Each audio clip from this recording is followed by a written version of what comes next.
Brown's gas can change your life. It certainly changed the life of my guest, the great George Wiseman. I did tell you that I wanted to introduce you some of the phenomenal people I met at the Greater Reset in Morelia, Mexico.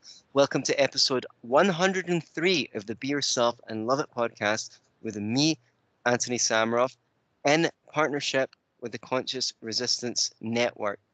Hi, George. It's good to speak to you again. Um, why don't you tell people a little bit about yourself? You're an engineer. You've invented a bunch of stuff in the past, and you like tinkering with things. I'm a little bit of an ivory tower intellectual myself, but I like getting my hands dirty when I can. So tell me how you got into this phenomenon of Brown's gas. Well, that's quite a story. It is perfect. Okay, I'm an inventor, and I became an inventor because essentially the way I grew up and my proclivity. I happen to I, I have to say this. I'm not trying to pat my own back, but they couldn't even measure my mechanical IQ. It just when they did a college exam testing and stuff. So Right. I have a very good Yeah. modality for that. But Yeah. I I was raised on a cattle ranch, way Mm. back in what we call the bush. It's like a day's drive to go to town and back. So mom and dad would only do that once a month type thing, and it was an hour's bus ride to go to the little country school that I grew up in. There was no electricity, no running water, no plumbing, no any of that kind of stuff. It was a trapper's cabin that was the main ranch house that was built in the 1800s. So we grew up like that. We hauled water. We didn't even have a well. We hauled water to Mm. drink. So that's how I grew up. And then when I left the ranch and started traveling around in my 1966 Ford pickup truck, it was which was getting 34 to 36 miles to the gallon, half-ton truck. Now I didn't know that pickup trucks were not supposed to get that kind of fuel mileage. Right. You didn't Because even know. that's Yeah. right. Because when you're growing up in a situation like that, there are no electricians or automotive mechanics or plumbers or doctors or lawyers or veterinarians or anything. If you want something done, you do it yourself or it doesn't get done. And our neighbors and us would help each other from time to time, but the nearest neighbor lived a mile away, which is like 1.6 kilometers.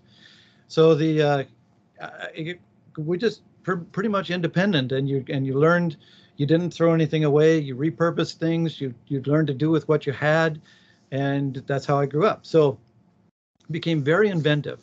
Now, once I got out into the world and I worked at odd jobs and stuff, there were people who wanted me to stay with them, keep working with them because I did such a good job. Because the work ethic on the ranch, there weren't any coffee breaks, Mm-hmm. there were Mm-hmm. Mm-hmm. or anything Mm-hmm. like that.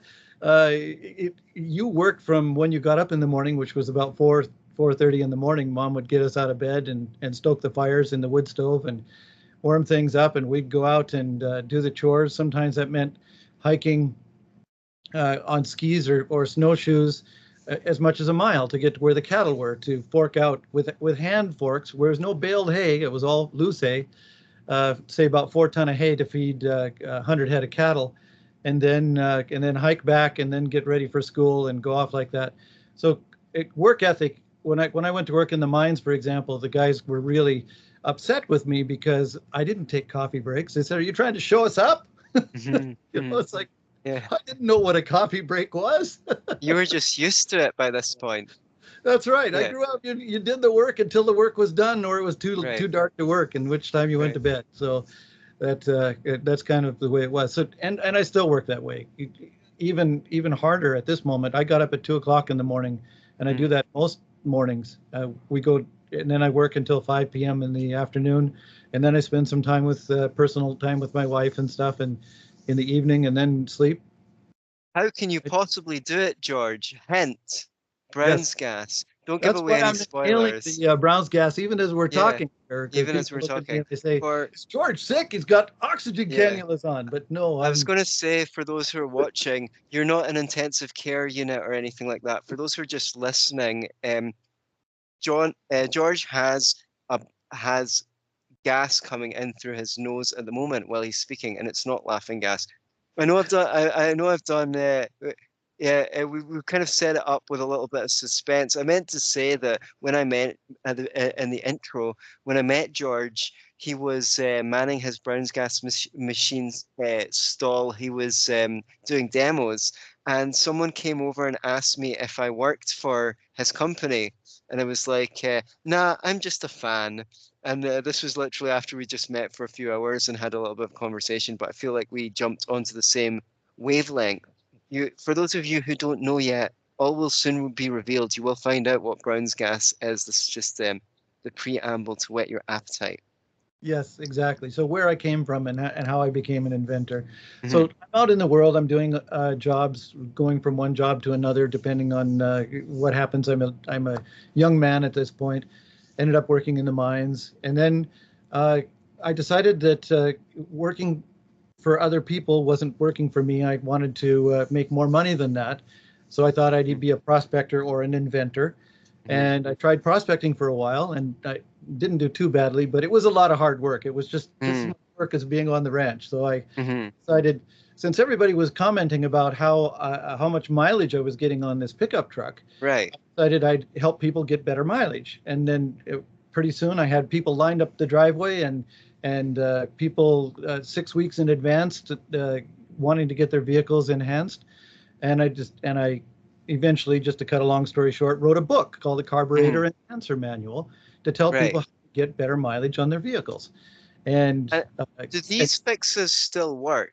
These kind yes, of carburetor fixes. But am I right that almost no one, like less than 1% of people actually have these fixes on their vehicles at the moment, even though they could be doing a lot more miles to the gallon? yes. So this is one of the things that I picked up. I did not know about you when we first met, although I had heard you on a show before. I was listening to you on the podcasting apps after we met, and you talked about. I don't mind going into conspiracy theory territory because it's not conspiracy theory anymore, it's conspiracy fact. You said that you're almost certain, or you're certain that the automotive companies know that these devices exist and that they work. Me from a kind of libertarian free market perspective, as I guess most of my audience says, um, we kind of tend to think that if something, if an invention is good and it performs well in the marketplace, soon it'll spread like the internet, like a meme, and it will be more widely adopted. Could you tell us a little bit about what you think stop that from happening? Why? Well, I it's I, a I know direct we've seen. suppression. Yes, there's a Yeah. direct suppression. And some of the stories that I have would raise the hair on the back of your neck, I'm telling you. But just to go over it really briefly, one of the things I did was go to the patent repository in Moscow, Idaho, in United States, Idaho, and then at the University of Idaho there. And in 5 years, research of just 5 years back, I found 5,000 fuel saver patents. Right. 5,000 in just 5 years. Okay. Wow. Not one of which is on the market. Right. Not one. Okay. So that's one of the reasons that I wrote a book rather than patenting. I haven't patented any of my fuel savers. So Right. they, and then I was able to teach people how to do it themselves because I couldn't do every vehicle in North America. Right. I Right. was, I was having trouble just doing it in my little town. So Right. and as I then started selling the book, it wasn't too bad. Books cross international boundaries and everything, and anyone with a carburetor anywhere could do this, and that was working really well. And then I started selling kits. Now Right. that was a big no-no. Okay. Selling information wasn't. It just they didn't Yeah. bother me. They, as People in the could do it. powers that Yeah. be, right? The authorities, as they like to call themselves. Exactly. But when I started selling kits, I got severe suppression in things like 7 government investigations of my business. Hmm. There were various government agencies in Canada and the United States that Hmm. investigated my business. But all those investigations went for naught. They went to nothing because Hmm. not one customer complained. Not one. Right. But they could waste your time. They could get you involved in the court system. They could make you have to fill out forms, respond to. So the thing is, so you don't know how many people have been put in your position of trying to spread the technology to help people do it for themselves. It could be any number. It certainly wouldn't hit the news. And while they go on about their concern for global warming and things like that, um, they're repressing technologies that could help people use their fuel more efficiently. Of course, um, they ban things like Uber Pool, which allow people to share a taxi ride together, which would obviously take cars off the road. In Mexico, what happens is when you've got a main stretch of road, someone will just get a car, a minivan, and go up and down the road, picking up several people in the car. That would obviously save fuel, but that's, illegal in Western countries because, oh, I'm sure it's not safe. Yeah, and if that's and if you believe that the reason why they ban these things is because it's not safe, I've got some nice property in Mexico with a nice view of the seaside to sell you. So it's really interesting what's going on. I heard of these solar panel roof tiles, 10 years ago or something like that. I thought, well, the main problem with solar is it just takes so much space. I naively thought that's the main problem with solar. But roof tiles don't take space. So that must catch on really quickly. If people can just replace their roof tile with solar roof tiles, surely it's 10, 15 years ago. I haven't seen anyone with solar roof tiles. But maybe that really would um, pose a threat to centralized energy production. And that's why that technology has not come on far enough for mass market adoption. I don't know. I'm just hypothesizing. Yes. So the next thing that happened, as far as the kits went, when the legal things were just falling through, because obviously my fuel savers worked and there was no complaining, was that the postal services in the United States and Canada at the same time, so this is an international Okay. It's conspiracy, coordinated. Yeah. exactly, stopped delivering my kits to my customers. Wow. Okay. Crazy. So this was back in the 90s. And at that point, I was off writing another book, and my mailroom was, if my customer didn't receive the package within a month, it was just automatically we'd send out another one. Because occasionally, 2 or 3 times a year, the Hmm. postal Hmm. service would lose a package, right? Hmm. Well, when I came back, all of these, like dozens and dozens of customers hadn't received the second package. Right. And now I had to send out a third package. And in that one, because I could do that back in the day, I insured the package for 3 times its value. So I could get my Right. money back, right? If they Right. lost it again. Well, it turns out, so then in 30 days, I went in and I said, okay, no one has received it. They said, no, you have to wait 90 days. So I was pretty much out of business at this point because I wasn't Right. selling very much markup, and so I had Right. all this debt and no money coming in, Wow. and, Crazy. and so that was a good suppression technique as far as that goes, and they'd already done that with other people like the fish carburetor and stuff as well. So anyway, in Listen. 90 days, here the story continues. In 90 days, I went and put in my insurance forms, and every single one of those customers then received the third package 3 days before they received a letter asking them to sign that they received the package. So that package got delivered, and so all my customers got their product, but I got no money because they sent these letters back saying that the insurance was invalid because the package was delivered.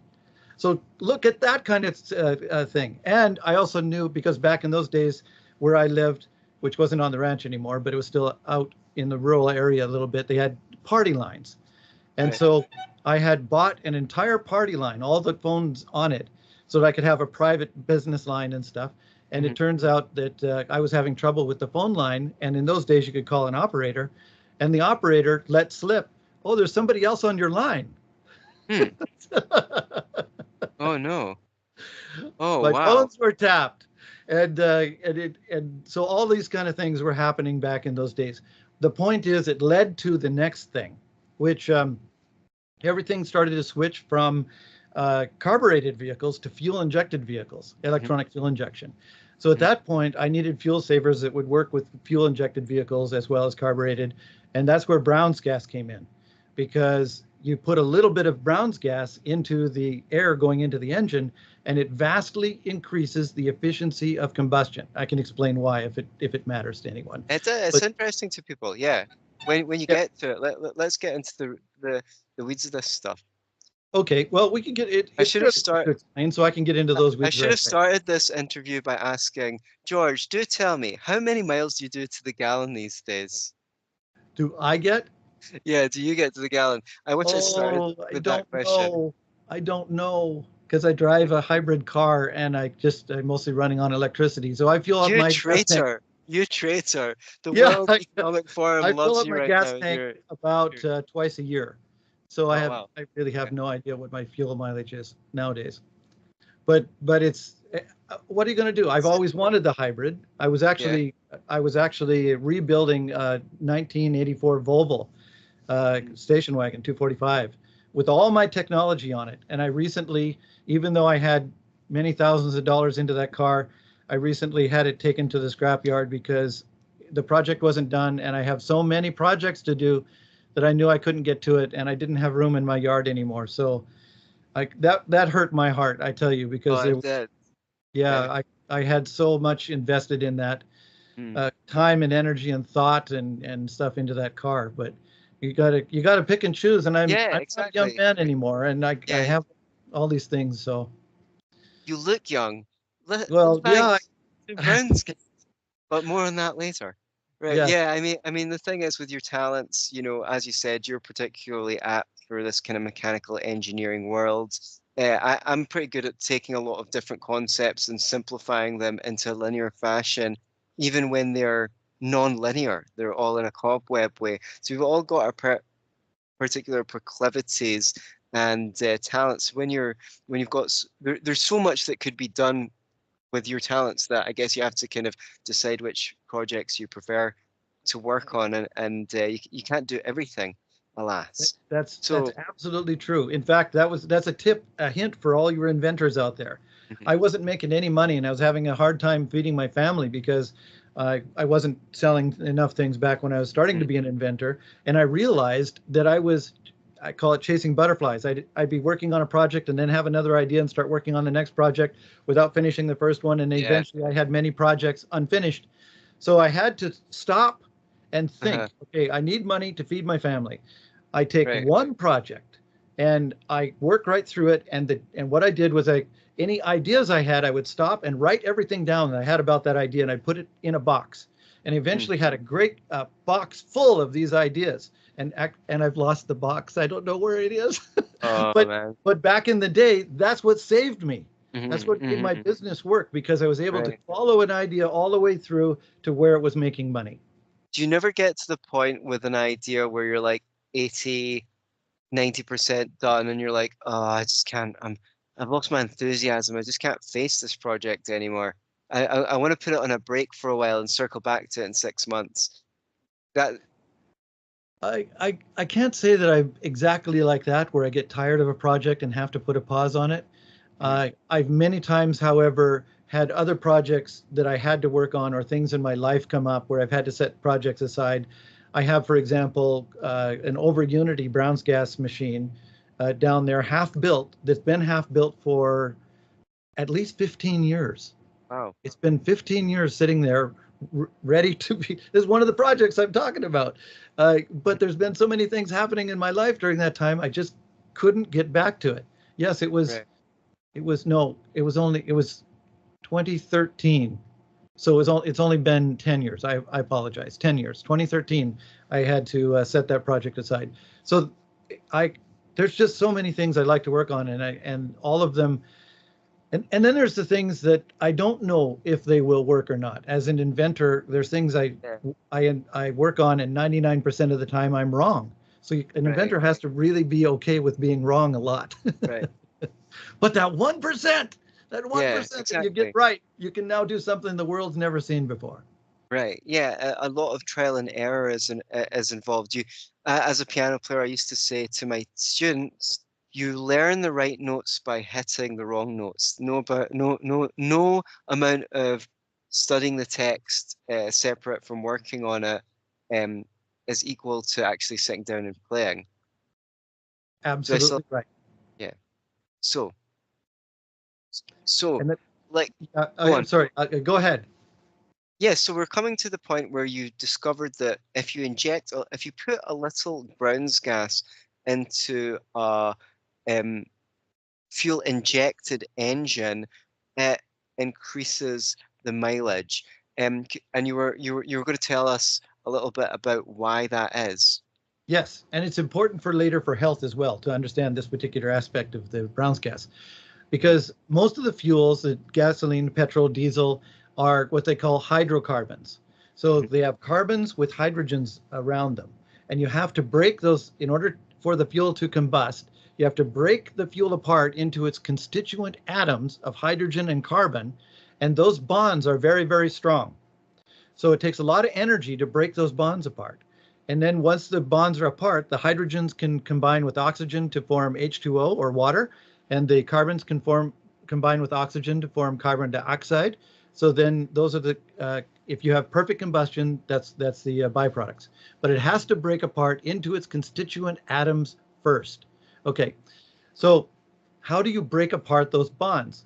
Normally, you put an energy in. It can be a heat energy or an electrical energy, like a spark plug, this kind of stuff, to start breaking those bonds apart.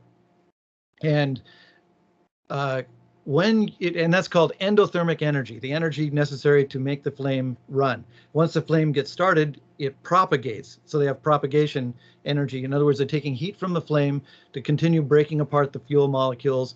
And that's called, again, part endothermic energy, all the energy necessary to go in to break it apart. So part of the internal combustion engines are heat engines. So the more heat you can get from fuel, a liter of fuel, or gallon, whichever measurement you're using, it will make the vehicle go further down the road. So lessening the amount of the propagation energy, the endothermic energy that's going in, gives you more exothermic energy, or the heat energy that is left over after the combustion is done. So that's what Brown's gas does. It acts like a catalyst. And when you put it in there, it lowers the amount of energy necessary to break apart the hydrogen carbon bonds. This is very important. And Mhm. then and it lowers it enough that it overcomes the inefficiencies of producing the electricity necessary to do the electrolysis on board the vehicle. In other words, you're using energy from your alternator to run the water splitting device, the electrolyzer that makes the Brown's gas, and then you're putting the Brown's gas into the engine. And if you were trying to use the Brown's gas as a fuel, a standalone hydrogen oxygen mixture, you would quickly just go dead. You'd drain your battery dead, and that would be it, because you couldn't get enough energy back out of the engine to keep the alternator running to produce enough energy to make the gas that runs the engine. That's just not possible. But you can make enough gas to enhance the combustion of the regular carbon-based fuel and make it go a lot further on a gallon of gas. So that's essentially the reason that it works. So anytime you go beyond that amount of fuel, or excuse me, Brown's gas that you need to enhance the combustion, you get into that negative thing. So more is not better. As you put in more Brown's gas, you end up with a negative cycle, and you could end up losing mileage. So you have Right. to find that optimal Optimal. sweet spot for any particular engine. And I've determined all of that. It's in the books. So that would be what I call my HIZOR technology, if you were on my website and buying that particular onboard electrolyzer. So then it proceeds. I'm selling fuel savers, but I originally bought the Brown's gas, or did the Brown's gas research, because I actually wanted a torch, a Brown's gas or hydrogen oxygen torch in my workshop, because as an inventor, I build things that aren't on the shelf. So I Right. learn all kinds of welding techniques and stuff. And they said that Brown's gas could weld tungsten to plastic. And I thought, that's neat. I want that. It's a myth, by the way. It doesn't do that. Okay. but Okay. Well, but at these are least you the found rumors out that from are first-hand experience. yeah, so these are the rumors that are floating around. Okay. Anyway, I couldn't afford to buy a Brown's gas machine then, because at that point they were selling machines that large were selling for 300,000 US dollars. Wow. So I couldn't afford that. I was trying to feed my family. But I'm an inventor and I understand electrolysis, so I did all the research I could on Brown's gas, and I built my own Brown's gas electrolyzers, which now people can do if they buy my book, Brown's gas book 1 and book 2. They can build the electrolyzers that I built. And had it turned out, well, I could afford to do that. And it turned out that my electrolyzers, when I finally started to sell them, were half the weight, half the size, and produced the same volume of gas with half the electricity. because of my alternative energy research that I put in there, as well as the regular electrolysis that was making the Brown's gas. So all of this was good. And so after I had one in for my own shop, then I sold extras that repaid all of my research expenses and stuff like that. So I ended up repaying it actually cost me almost $250,000 by the time all this research was done, but it all got repaid in the sale of the machines. And then the next step was, and this was in about 1993, 94, people started to experiment with bubbling the Brown's gas in water and feeding it to plants. And the plants did really well. The plants, if they were in dirt, they grow about 3 times faster. And if they were in hydroponics, about 10 times faster. They'd mature 10 times faster. So this was really good for the people that were using it. And then a guy who learned about this plant health thing decided to bubble it in water and put the Brown's gas bubbled water on a cotton ball in a plastic cap on a melanoma on his forehead. And in 3 weeks' time, that melanoma was gone. Has he got before and afterwards pictures? I not on that one, but it's been duplicated other times, and I do on the aquacure.life website. There's pictures that people can see where in Germany, this guy did essentially the same thing, only they put a shower cap on his head and put the Brown's gas into the shower cap as a gas instead of just the bubbled liquid, and essentially the same thing. And then there's another guy, podcaster, that his mother had a melanoma on her forehead, and they did the bubbled water cotton ball thing on her, and again 3 weeks time it was gone in that case as well. The skin just healed up, and the melanoma scabs type things just peeled right off, and it was gone.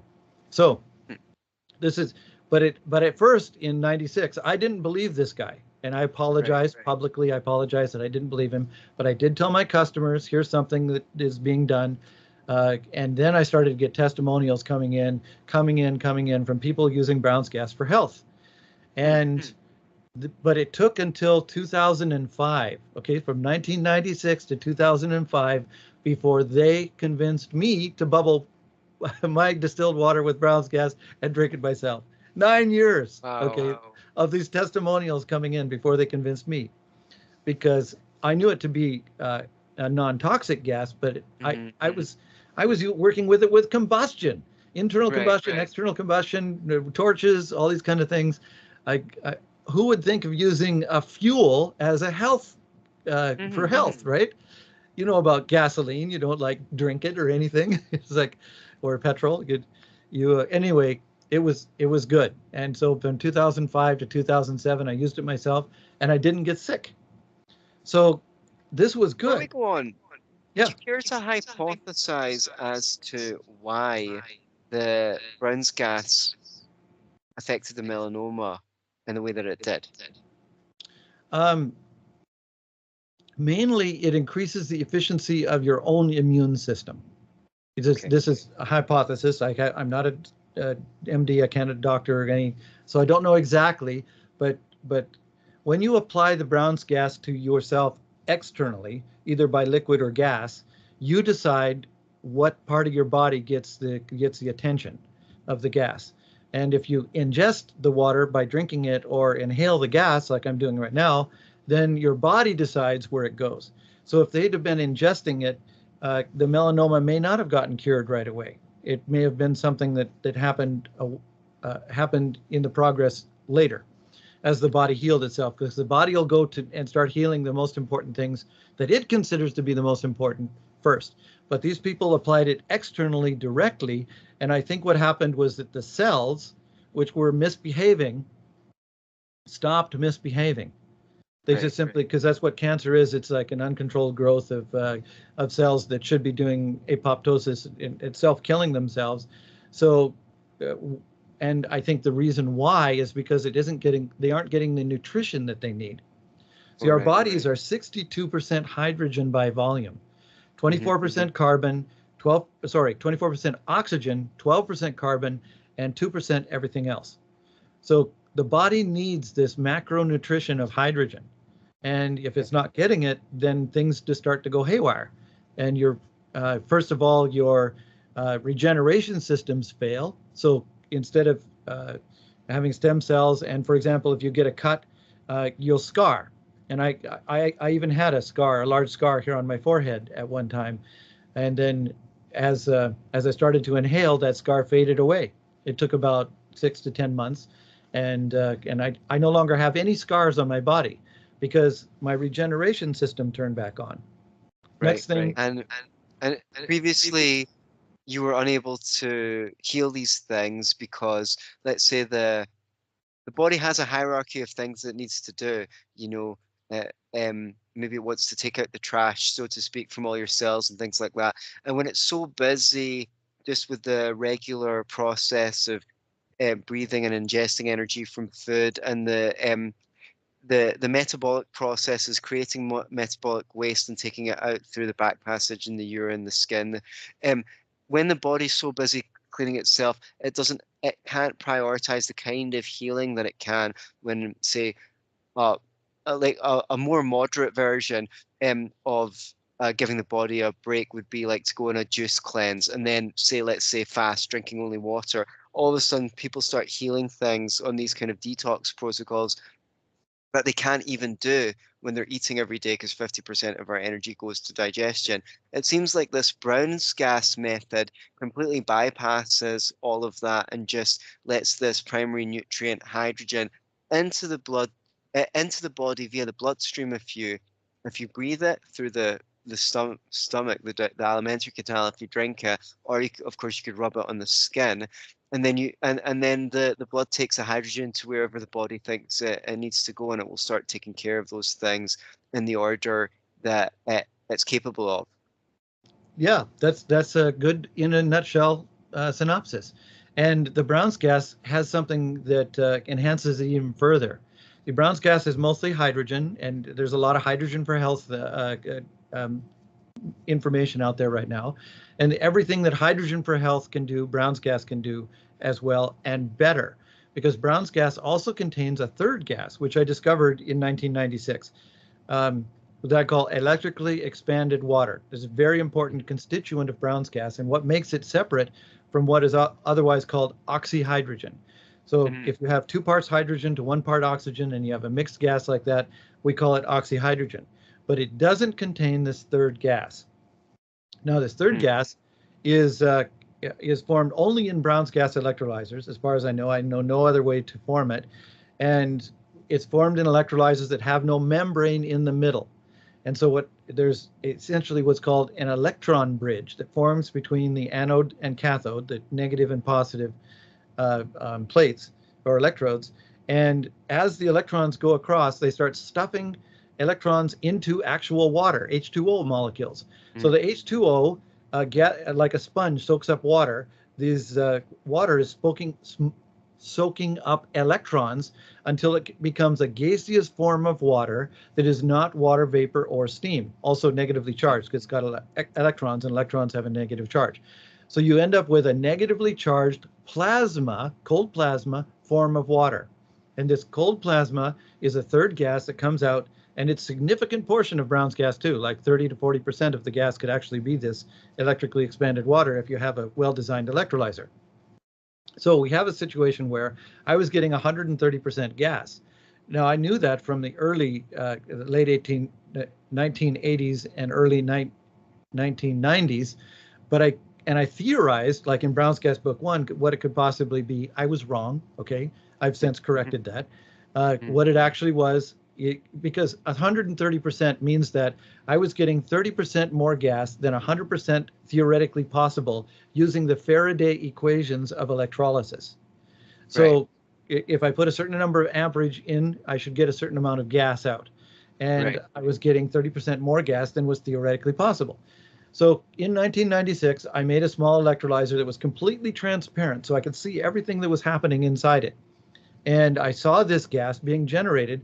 I saw hydrogen coming off the cathode and oxygen coming off the anode, just like it's supposed to. But then I saw a third gas, so much gas it was like another plate coming right out of the middle of the gas, out of the middle of the solution, having no connection to the electrodes at all. So this third gas was coming out, and all 3 of those gases then would come out the same hose, what William Rhodes, the original inventor of what we now call Brown's gas, back in the early 1960s, he called it the single ducted gas. Now, he didn't know about this extra gas that was coming out. That was something I discovered later. Mm-hmm. Mm-hmm. So there's a whole story on that. But in any case, it's very important to know that this electrically expanded water is part of Brown's gas because it has these bioavailable electrons. Now, Mm-hmm. people that are sick generally have used up their energy reserves or severely tapped on them, and their energy generation systems are often compromised, which is what you were saying. Like even when you're doing a digestion, a lot of your energy goes to making that happen. So as you pointed out, the Brown's gas bypasses all of that. So you're getting not only the hydrogen that you need, but you're getting the energy that you need directly without your digestive system or anything like that. You're actually, in this case, I'm inhaling the gas. I'm inhaling that bio available electrons directly into my body, and it's just going with my blood everywhere that my body would need energy to go without any having to do with digestion. In fact, I only eat once a day. Mm-hmm. And then I have to do portion control and have a very small portion. So I try to eat very flavorful, very nutritious food, and I chew every bite a lot because it's only a little food. else Mm-hmm. else I can't lose weight. Okay, I still All have right. 10 pounds I'd like to lose. Okay. So you're Yeah, living on hydrogen. just about. Yes. Isn't that amazing? Okay, I see. It's amazing. It's totally amazing. So what you did not count on was all the potential health benefits. Okay, because at first people were just drinking Brown's gas, which they dissolved in water, but later they took the next step. Crazy. How could they think of doing it? Of actually breathing it directly into their lungs. Could you tell us a little bit about that story? Oh man, yes. That's another place where I was wrong. I was very, very Mm, wrong. Okay, now I'm drinking the water, and I'm telling people that they can drink the water. And I actually built an electrolyzer that we call the ER50, as in Eagle Research 50 liters per hour. So mm, the we had this electrolyzer that we were putting out that was for a little micro torch, and I redid it so that people could bubble the water. And then people, and I sold many thousands of these ER50s, and people, they were bubbling the water and reporting the health gains. And many of them started asking, can we inhale the gas? Can we breathe it? And I'm thinking, this is an oxygen hydrogen mixture, which is one of the most explosive gases mixtures on Earth. And I'm thinking it's not a good idea to inhale something that could explode in your lungs.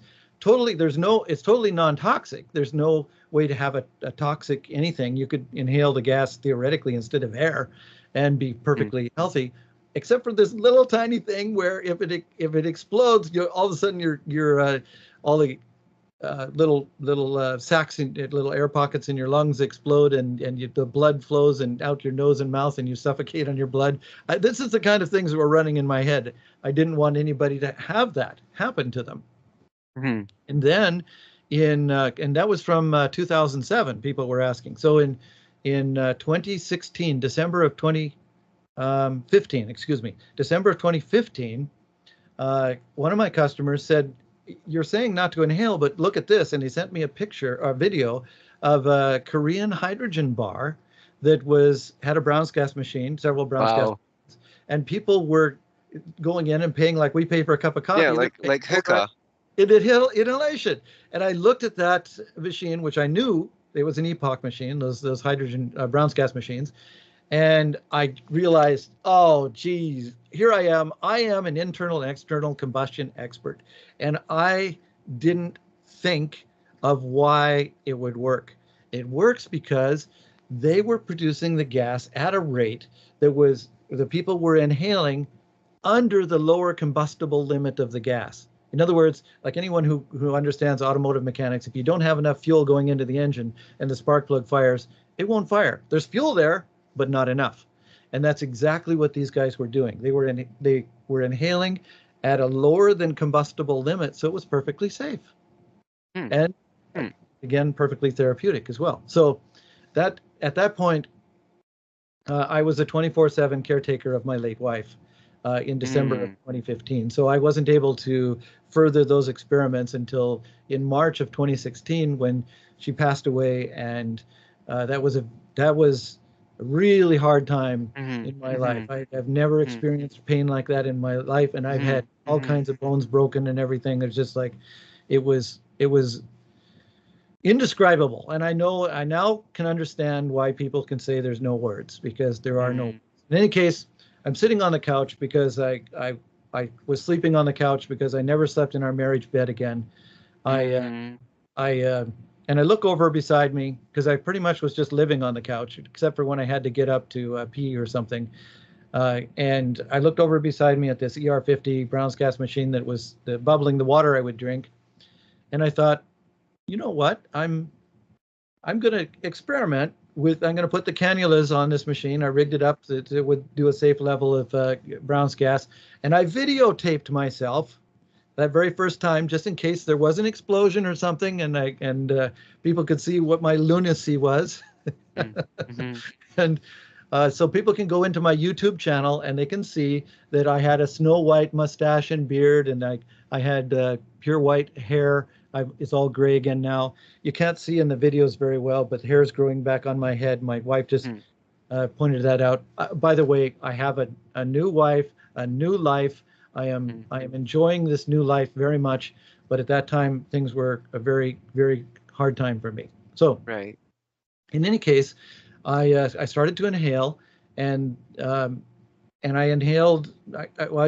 Nothing happened bad, so I just kept inhaling, and I was sitting on the couch anyway. But I did have to start inhaling in the mornings at first there, because I inhaled for 15 minutes that first time, and I didn't sleep all night. I was absolutely awake and alert all night, which is one of the reasons I inhale lose my cannulas every time I sit down at the computer, because my mind just stays alert without any coffee or anything like that. And even when I travel, like it's 13 hours to go travel to our daughter-in-law, which we visit occasionally, and I drive straight through 13 hours, no coffee or anything. I put the Brown's gas machine in the back seat and inhale the Brown's gas as I'm driving, and it just works. Keep me awake and alert all the way. Just boom, no problem. So here I am.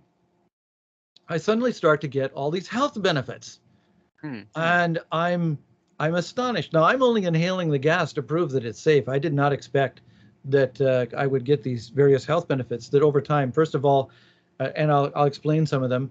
I don't even remember them all. I have them listed in my story on the aquacure.life website, but so you can go and look for yourself. But some examples are, I started to drink the water back in 2005, and I didn't get sick anymore, and pretty much haven't never gotten sick since. I've had a cold or a flu for maybe a day or two, occasionally, maybe 4 times in all of those years, but that's it. So but all the other things that were aging were still happening. I was drinking the water, but my neuropathies were like I'd lost a feeling in the palm of my left hand, and from my knees to my feet and the fronts of my shins, totally lost feeling in the skin. I had tinnitus that was getting worse to the point I could hardly hear people speak. I had, obviously I was losing my hair and it was turning white. I had psoriasis that was really bad. I had warts. I'll probably think I had a heart murmur from when I was a child, and warts from when I was a child. So the first thing I noticed was that my psoriasis, the thick white peeling skin and stuff I had, started to peel off like a snake skin peeling off. And that was very disconcerting. You have large portions of your skin just start to peel off, but underneath it wasn't painful. And underneath it was baby, smooth, beautiful skin underneath there. And I thought, okay, I can handle that. And then other things started to happen. So I told people, yes, it was safe to inhale the gas. And about 3 months into that, one customer got back to me and said in 3 weeks' time, her lupus symptoms were gone. Oh. Yes, you know this story. I'll tell it fairly quickly here because it's a hard one for me. My late wife, who at the time I said I was a 24/7 caretaker, could not even roll over in bed without assistance. She'd lost her hair. She was blind. The lupus had pretty much taken away all of her quality of life to the point where I was carrying her to the toilet and she would beg me. 3 times she begged me to just let her go because she could see how hard it was for me. It isn't just Mm. the person that's sick that suffers, it's all the people around them that are caring for them that suffer as well. So, and I couldn't be away from her for more than 20 or 30 minutes at a time, 24/7. There was no one else to help me. That was it. So that was my life at the time. And when she passed, obviously there was a large burden lifted off my shoulders, but I didn't do anything. I just sat there on the Mm. couch because I Grieving. couldn't do anything. My life disappeared with this woman. All our hopes and dreams and everything were gone. And I didn't know it at the time, but I had to make a new life, and I have since done that. But at the time, I didn't care if I lived or died, and so Mm. I was willing to breathe a gas that I thought might even hurt me. I didn't know. Right. So, but I always do things for myself first. I made my own fuel savers, then I teach people. I made my own torches, I teach people. So anyway, I did this for myself. And even drinking the water, I did it for myself before I recommended it to people. So in any case, it turns out that my late wife had a severe form of lupus. So having this woman said that her lupus Uh, symptoms, which we had battled for 10 years and she had gotten this bad, were gone in 3 weeks' time, that just knocked the feet right oh, out from under me. I I was literally laying on the carpet. I don't know for how long, crying because I thought I, I'm an expert with Brown's gas. I've been working with Brown's gas since 1986. I had all these people giving me testimonials all this time. I should have listened. It took me yeah. 9 years from 1996 to 2005 to even drink the bubbled water. And then I was drinking the bubbled water, and my wife didn't drink the bubbled water because she was afraid of it because it raised the pH to about 8. And her sister-in-law told her, who was a science teacher in college, told her that that was not good water to drink. So my wife didn't do any of the Brown's gas at all, not even drinking the water. But when this woman reported back, I thought this gas, if she'd have been able to have it at that time, if I had been quicker and learned some enough stuff that my wife could have possibly, it could have saved her. And Yes. I couldn't even get up. I couldn't stop until I realized that I had to make it my mission to help as many people as possible. This is the only way I could get up off the floor. Right. Not suffer like we did. I Yes. want Brown's gas in every home. Doesn't have to be my machine. I think I make the world's best machine, but it doesn't have to be my machine. And it doesn't even have to be Brown's gas. Even hydrogen will help. Brown's gas Right. is better, but hydrogen in every home. I made it my mission, and that was in 2016, and I have worked long hours, 7 days a week since then to make it happen. And it's platforms like you. I am very grateful that you're spreading the word to help me help other people get this benefit of extended healthful life, getting rid of these things. One of the most beautiful things about my life right now is I don't have any pain. Another thing was arthritis. I have full Mhm. functionality and strength in my hands again, where I had pain and weakness before. I can't even remember all the things that have happened. But even 4 years in, I remember, because some things take a long time to heal or reverse or whatever. And I was in the showering, and I suddenly realized I was washing my toes, standing like a stork on one foot and washing my toes without leaning against the shower wall. Right. I had it was I didn't remember when I didn't have to lean against the shower wall. I'd regained my balance. It was Right. incredible Right. when That is I suddenly incredible. had that realization. Yeah. So you had Yes. something? Yes, Yeah. amazing. I've recently experienced the same thing, by the way. I had extremely tight muscles growing up, and I actually reported it to my girlfriend after treatment. I was like, wow, that's the first time I've been able to stand on one leg and soap the bottom of my foot.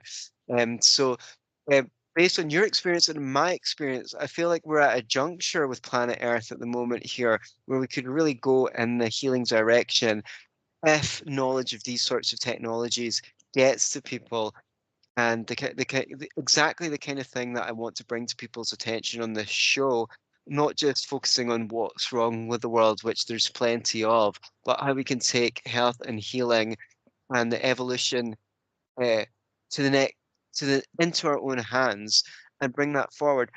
I've got a query for you then, because we've heard of people treating lots of things with Brown's gas. Have you heard anything about, some of the really difficult conditions like Parkinson's or Lyme's disease? Have you heard from people who are suffering with those and what effects they might have benefited from Brown's gas?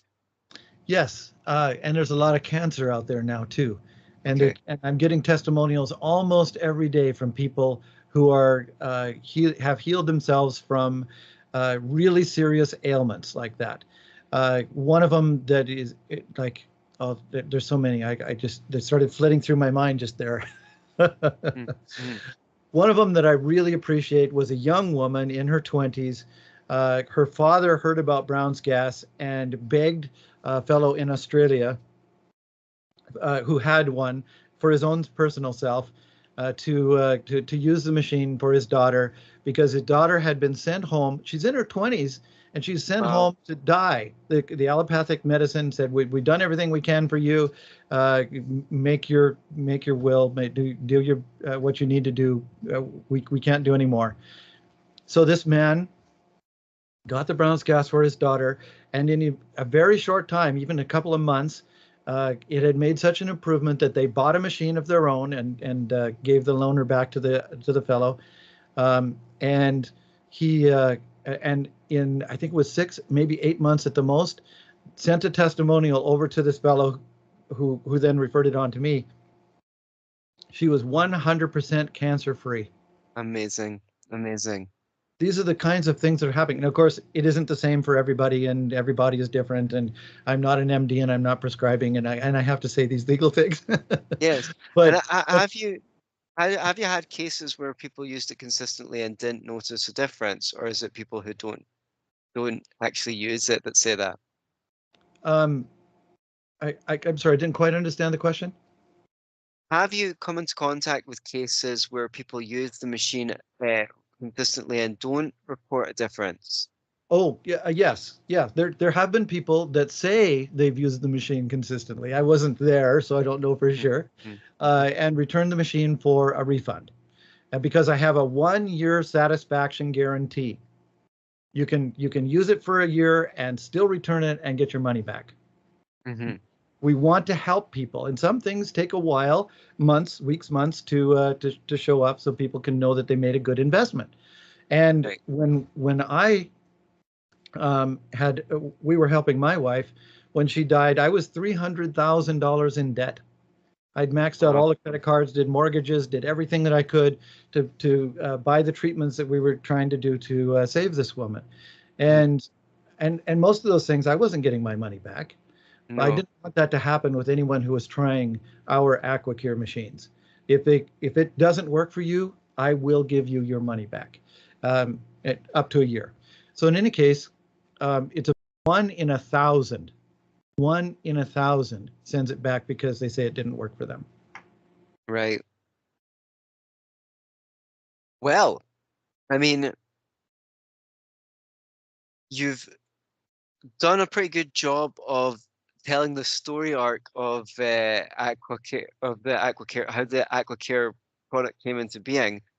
Um, are there any other anecdotes you'd like to share with us? We're coming on an hour anyway, and as much as I enjoy talking to you, um, I feel like I feel like we've shot for the bullseye. Okay, first of all, there's so much more to say. It's like I tried to squeeze a 3-hour presentation into the one you saw in Mexico, and it didn't Right, work. But right. so we'll have to talk at another time. I was going You're to always ask welcome how, back on the show, George. yes. You were going to ask about, Oh, I was going to ask how much more time we had, but and coming back on is a great idea. would you like to do a part two? Oh, absolutely. I'm quite sure people will want to know why Brown's gas works, which is Oh, a whole kind of a show in itself. oh, well, that sounds fantastic. I would love to do that with you. So for now, why don't you tell people how they can get a Brown's gas machine if they want to, and then we'll tantalize people with the Yes. prospect of a second hour. That sounds wonderful. Okay, so if they go to AquaCure, Aqua like water, AQUA, Cure, QURE dot life. I like that dot life instead of dot com or dot org or something because we're dealing with life here. So AquaCure dot life, But and you'll be able to see my story, and you can click on a button which will take you to Eagle Research where you can actually purchase the AquaCure machine of your own and see the various options. For those people that travel, we even have an option that goes with 120 volts or 240 volts instead of just the 240 volt model or all something. right, Yeah, excellent. Okay, very good. So you can see George's website at aquapure.life. You can connect with. If you do decide to get a Brown's gas machine, please email me at anthony@beyourselfandloveit.com because I'd really like to hear that you did that and I want to know what benefits you get from it. And you can also book me for counseling or personal coaching at beyourselfandloveit.com. Until next time, be yourself, but don't just be yourself. Be yourself and love it. And I can't think of a better way to empower you to do that than to get a Brown's gas machine in your house and treat your nearest and dearest to more energy, healing, and vitality. See you next time. Okay.